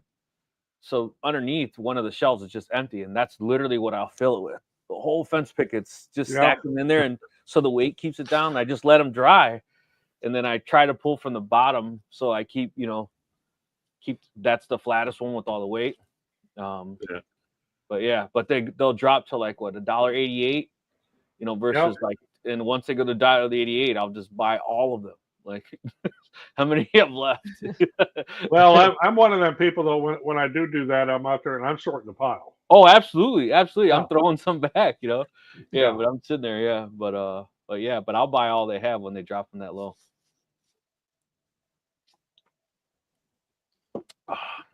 So 10 says he bought 3 trailer loads of wood, like winning the lottery. Yeah, it's more and more like that every day. The price. Every once in a while, you'll see somebody around here that's got, they're cleaning out a barn or whatever, and it's got a whole bunch of hardwood in it from. It's probably been there for 50, 60 years. Yeah. So I do get some hardwoods for free, and it's because near us, Roger, is a company who builds dams. And the motors that run the dams, they're like the size of a pickup. So they have to use super thick pieces of wood and hardwood because the motor weighs so much when they ship them that they can't break. So they have these huge crates out of this wood that's like thick. And they were actually all maple, right? All different kinds of stuff. It's usually white oak. And one of the crates I got that was actually from a steel mill. They had some equipment in it. The bases were like 4x6 cherry. Yeah, of course, it was the heartwood of the cherry, so you had to cut around it. But I managed to make some pretty nice cutting boards out of that. That's a good find. Yeah, so they were paying like $2,000 a month for a dumpster just to throw this wood away, and had 2 employees full time just cutting the wood up so that it can be put into the thing. And I says, "Can I have that wood?" So I literally go to a U-Haul. I rent the biggest open trailer they have, and they come with forklifts. And I look like Sanford and Son driving down the road, right? Like my truck. I don't know if you've ever seen a picture. I actually have a picture on Facebook. My truck is like, and people are like, "I don't know, Rick, you're kind of pushing the limits." So it was funny. But the one time I had that picture, my truck was sitting like that. in the back of my truck, they had actually put a pallet, and when I took off the wood, inside of the pallet was like a motor disassembled. So I called them and was like, "Hey, I'm not trying to get anyone in trouble. I think you guys accidentally threw away a motor." And it was Friday, like 6 o'clock in the afternoon. He's like, "Take a picture of it." I took a picture, sent to him. He's like, "Yeah, do you have to get out of your truck or can you get rid of it?" I'm like, "Look, if you're gonna get in trouble, I'll come on Saturday. Nobody's there. I'll meet you at the back door and take it off my truck." He's like, "I'd rather you just get rid of it." So Yeah. I scrapped it. Take it to the copper recycling place. Yeah, I scrapped it. Yeah, but it was heavy. They took that big giant grappler arm. When you grabbed the box, it wouldn't move, and he was like, "I don't want to go in the box in your truck because if I push down, I could break your leaf springs." I'm like, "Well, then don't." But luckily, he's like, "Well, what if it slips and it falls out of your truck?" I'm like, "Then don't." Yeah. So I gave him a nice little tip when he grabbed it out of my truck for me. But that's a good find for me. But the pieces generally, they don't tend to be really wide. They tend to be really long, but not super wide. But very thick. So it's kind of crazy. Harold said, "Yeah, good if you're in Canada and you want hockey sticks. They come pre-shaped." It depends where you go. If you go to Home Depot, for sure, that's how they Yeah. Well, so what do they have? The Canadian Tire. Does Canadian Tire sell wood? No. What are they? That's just like Canadian Tire is like industrial Walmart. Okay. It's they sell everything, like most of the things Walmart sells, except for clothes. They don't sell clothes. Actually, that's not true. I think they do now. But yeah, it's not my favorite place. I went there once. I just couldn't remember. That's why I said it. Ochoa said, "What's the best Rico to start a pro-consume laser for laser engraving, putting boards, and cutting thin plywood?" Rico. I'm going to say the laser, or for laser wise, if you want to diode laser, it'd be the longer B1. Yeah. For putting boards and cutting thin yeah, some kind of diode laser. Yeah, the longer B1 is just a workhorse. Rick has one. I have two of them, and I got one. I don't know if I still have it. I think I got rid of it. No, I use mine a lot. I took the Iker K. It replaced my Iker K1 Pro. So yeah, I like it a lot. It's I cut on Halloween. I make those jack-o'-lanterns. Just straight through. And the only reason I'll do multiple passes on the B1 is because exactly what we're talking about, Roger. If that wood is not completely dried, you'll get that random spot that didn't cut through because the wood's still wet. So I do multiple passes, even though I don't have to, so I don't have that headache. Like I know if I pick it up for sure, it's loose. You know. If it's cedar, you could hit a knot too. That'll be a little tougher to get through. Right. Or some gum. Yeah. So what are you guys making out of cedar fence pickets? I'm reaching here. Got two of them sitting on the table here because I'm making so many of them. Yeah. These are picnic tables for squirrels. And he's going to use Photo Room to put a squirrel eating at his picnic table in the Waldorf. I was going to AI generate that so I don't get hit with some copyright thing, but yeah. Rick, I did one of this like yours. I saw it on Facebook. But this is 3/4 inch. Nice, very cool. Very cool. Another thing you can make out of cedar fence pickets that I have good luck with, but Rick doesn't, is birdhouses. Yes, I actually still have one. I was actually going to be a wise ass and put it on Marketplace and share it on our Shop Talk Live Facebook group, just to show it. Well, you make them, you don't sell them, right? That's the. Yeah, my wife was like, you should just start putting those out throughout the yard. I'm like, were you listening to my live or something? Just like busting my balls or what? I thought they were so cool, but I don't know. I just didn't have good luck.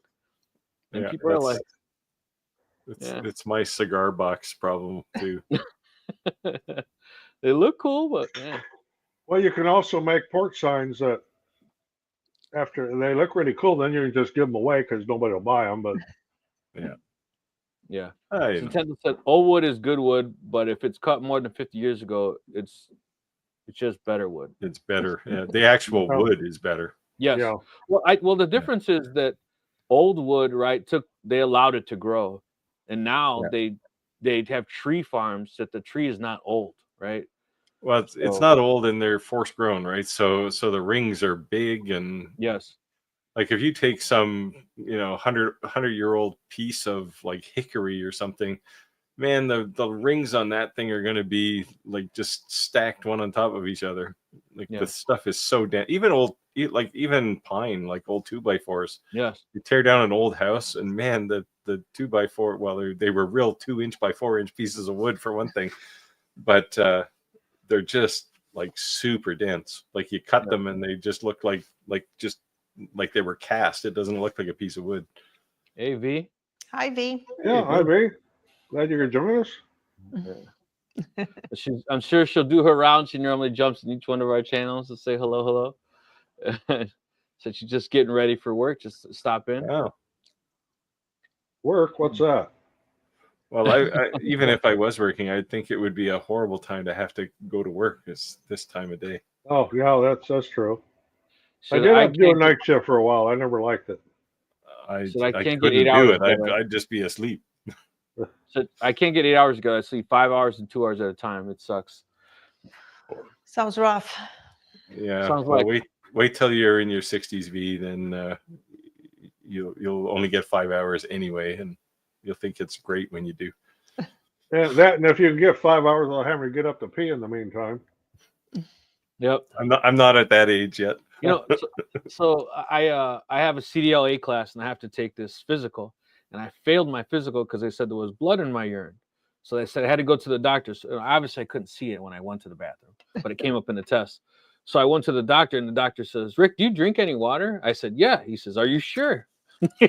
He says, "Because it doesn't look like you drink water." So now at work, people make fun of me because I literally walk around with a water bottle, but I'm like peeing every 5 minutes. They're like every 25 minutes, I gotta go pee, But it's because I'm just drinking water constantly now. But it's Well, crazy. when they tell you about drinking water, they mean real water, not barley water.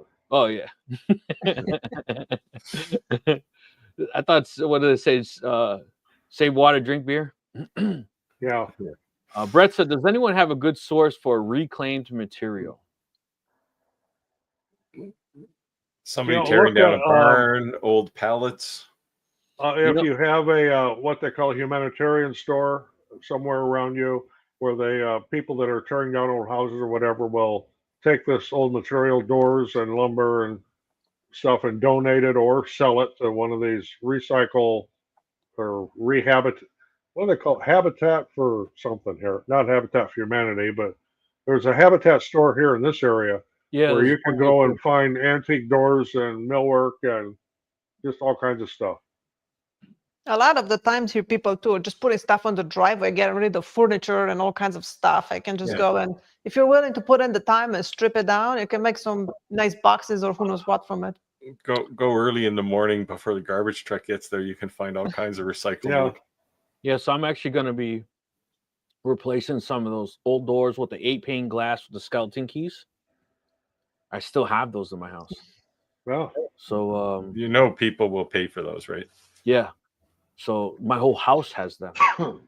Every door in my house is a skeleton key. Matter of fact, they one of my front doors, they just put a deadbolt and they left the skeleton key in the bottom and they added another one.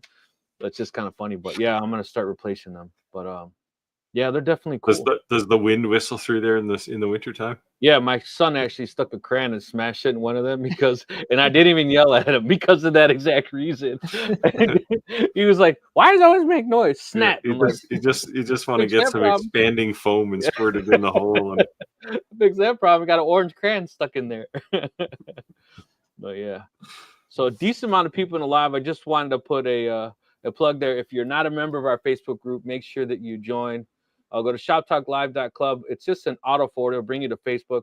That way we don't have this big long URL you're supposed to try to memorize. Feel free to share some of your work. I'm definitely blown away every single time I see someone's work. Yeah, and the there's been camaraderie some good and stuff in helping. there lately. Yeah, so very cool, very cool. So feel free to share. And we also have a lot of YouTubers and influencers as well that watch our live. So we appreciate the support. So if you are a YouTuber or you are an influencer, feel free to drop your stuff in the Facebook group as well. So let's see. I was just gonna look Star to of see how Texas many. said old wood floor slats. Yeah, old hardwood floor, because they're a lot of times the old stuff, especially some of the oak and hickory, is a full inch thick. Yeah. And you Yeah, can you make some want the pretty cool wide stuff boards out of though, it. because you're going to be cutting all the nails off the side. Well, yeah. There was no shortage of nails in hardwood floors. Shannon said, Skylar, Steve, look up if Efi makes is telling you not to say anything bad about the printer. Nope. They have told me nothing. I can say anything I want about it. That was the one thing when they first approached me and they asked me if I want to review it. I thought was so interesting because I was like, I don't know, I'm really bad at computers. I've never used a printer like this. I'm like, what if I can't figure it out? And they've told me if you are not comfortable making the review or you cannot figure it out, you don't have to do the review. You can just send the printer back. So it was like, okay. That's cool. I've never had that with any other brand that I worked with. They're like, yeah, we need the video in 2 weeks. Yeah. But Well, they this always one say was that. like, And then you disappoint them sometimes and you say, look, I'm busy. It's not going to be 2 weeks. yeah, well, I was supposed to get a video out this week for laser that I already own, but I didn't get it done. Yeah, like the We Create Vision Pro. I had that thing sitting in a box on my floor for about a month and a half before I even opened the box. Yeah. And I sent them a message and said, look, I know I said I was going to have this done in a couple of weeks, but it's going to be a month. Oh, I no think problem. what drives me the more crazy is like when they will contact you and be like, okay, we're going to have this new laser coming in June. Can we send it to you? Can you do a review? And I said, yes. So I'm thinking, I'm planning my videos for June and what I'm working on. So I have time to allocate to this laser. And then they say, well, we're running behind. Now it's going to be the beginning of July. Yeah. So You the get in beginning of October. July. Then there's like, the thing doesn't get sent until August. And then I Yeah. get it in August. And then it arrives on my porch. And the next morning I have an email from them. Did you unpack it? How is it working? When do we expect the video to be done? I'm like, That's you're that's talking about. Yeah, I mean, I'm a bit neurotic from a process perspective, so I like to have a schedule of videos, and they'll say this, oh, it's going to be released in June, and then June comes and oh, it's going to be late, and then it's delayed. Meanwhile, I've scheduled something else. So like this We Create came with 3 other lasers because 2 of them were late, and it's like, okay, now you're going to wait because yeah. you're outside the schedule now. The robot lawnmower, they kept telling me about it, and then when they finally wanted to send it to me, it was November, and I'm like, you do know I live in Chicagoland area, right? Yeah. I'm like, what am I gonna do with a robot lawnmower in November? Like, you can unbox it and do what? It's assembled. Here you Around go. your living room. I'm not sure how it works or if it's any good, but Mow here it the is. carpet. Get one of those fuzzy carpets. Let it mow.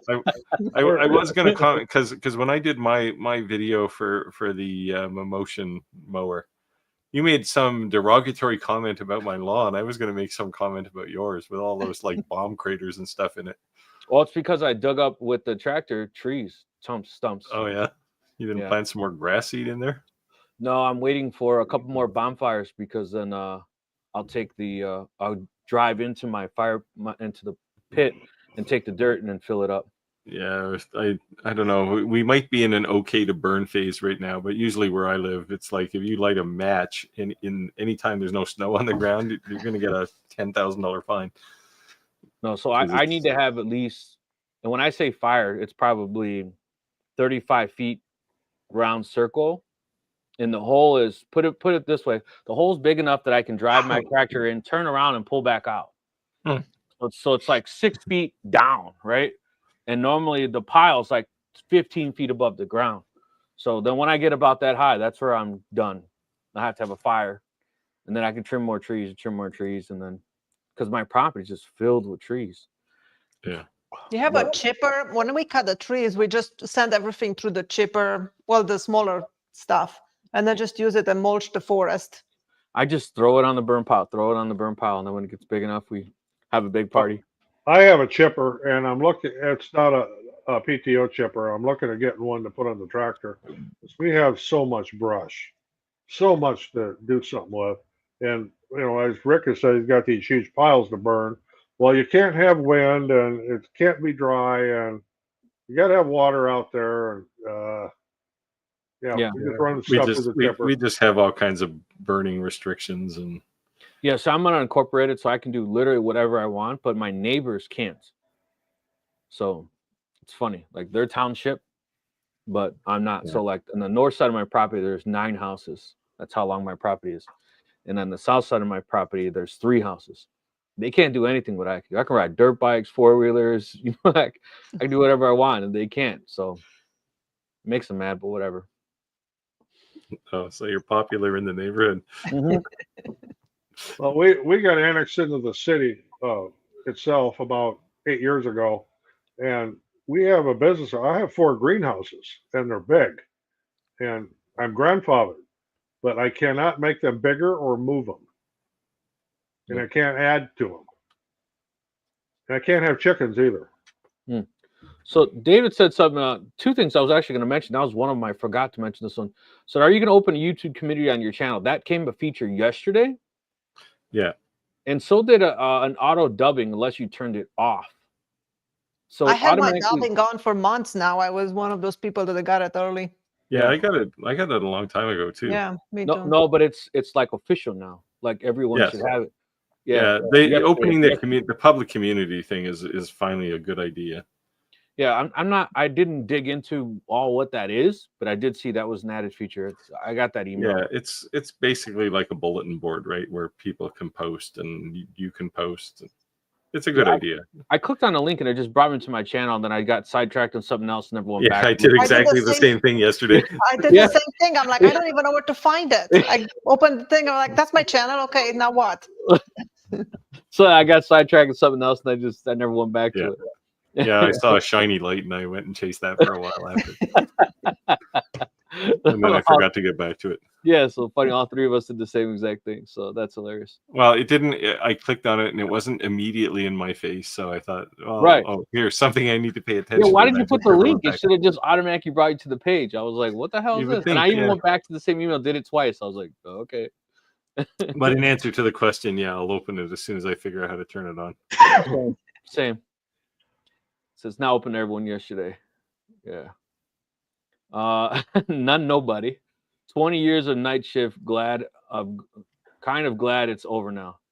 Yeah, it can be rough. That's for sure. 20 years. That could just mess you up. Like you just become nocturnal at that point. Like pretty much. How do you come back from that? Yeah, no. When we were on storm and we'd work all those crazy hours, I'd be messed up sometimes for a month. Oh yeah. When you get into the weird, especially if you start pulling 24 and 32-hour days. Yeah. Of course, our union didn't allow that anymore, but that happened way back, and it screws you up for a long time. I was a software guy. We were lucky to get 8 hours in. Yeah. So here, Star of Texas Designs and DIY. Well, there's a brewery and a bar opening up near me. What's your sales pitch on coaster money? I'm going to use slit coasters because that's the big thing we do with these high-end bars. If it's engraved one side and lots of 100, they're $5 a piece.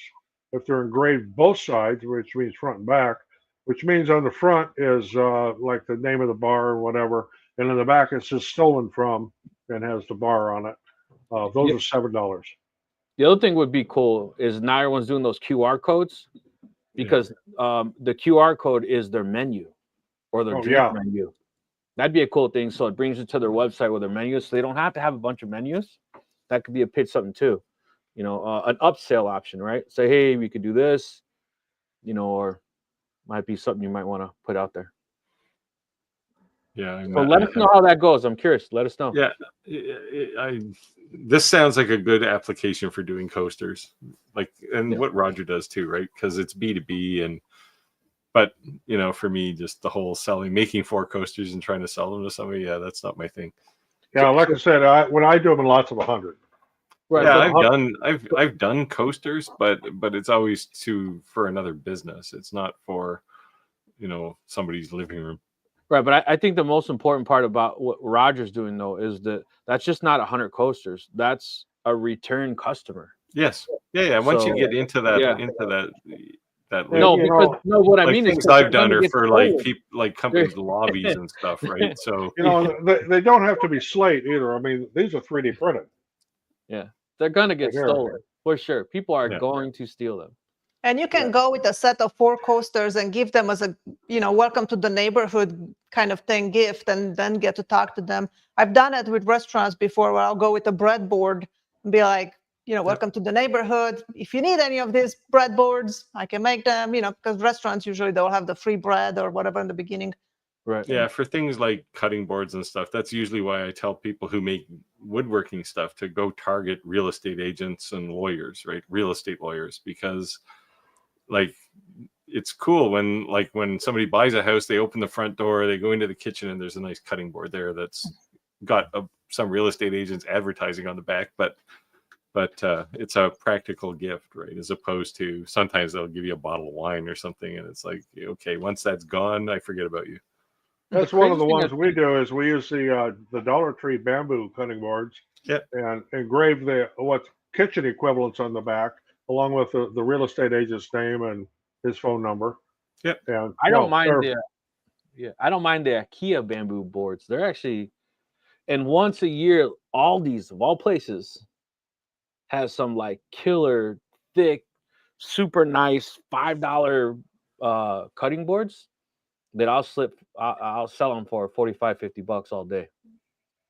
So and those just are start engraving them. those IKEA boards made from the finest Swedish bamboo. Yes, absolutely.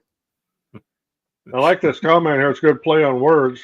Norwegian Navy started putting QR codes on all their ships, so when they pull in the port, they can Scandinavian. Oh, groan. Yeah, Dun, dun, that's almost a dad joke. Yeah, it's pretty close. That's funny. That was a good one.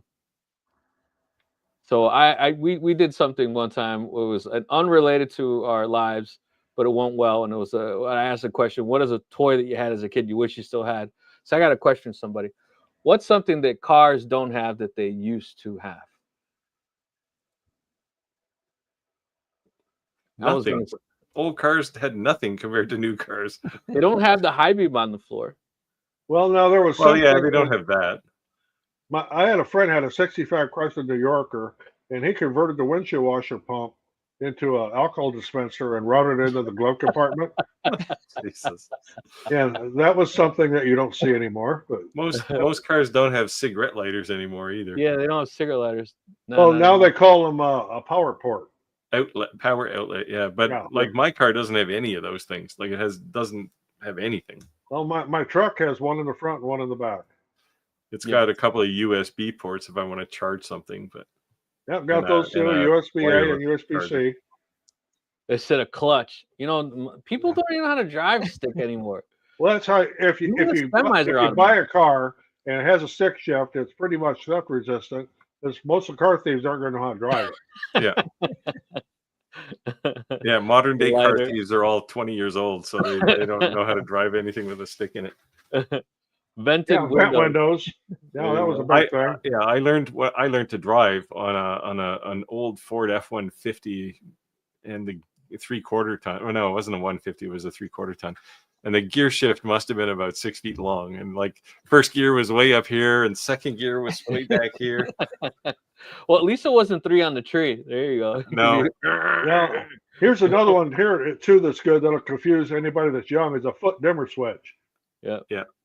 They look down there. Big giant knob sticking out there. Yeah, my car doesn't have a switch either. It's all automatic now. Rear wheel skirts. Yeah. Cadillacs, the big Oldsmobiles used to have those. Oh, we got an actual related question. Here you go. A real work question here. For the Oofy. Go ahead, Steve. For the Eufy, the new add-on to do long prints, have you had a chance to use it yet? Nope, they haven't shipped it yet. It's coming though. They might have shipped it, it just hasn't arrived.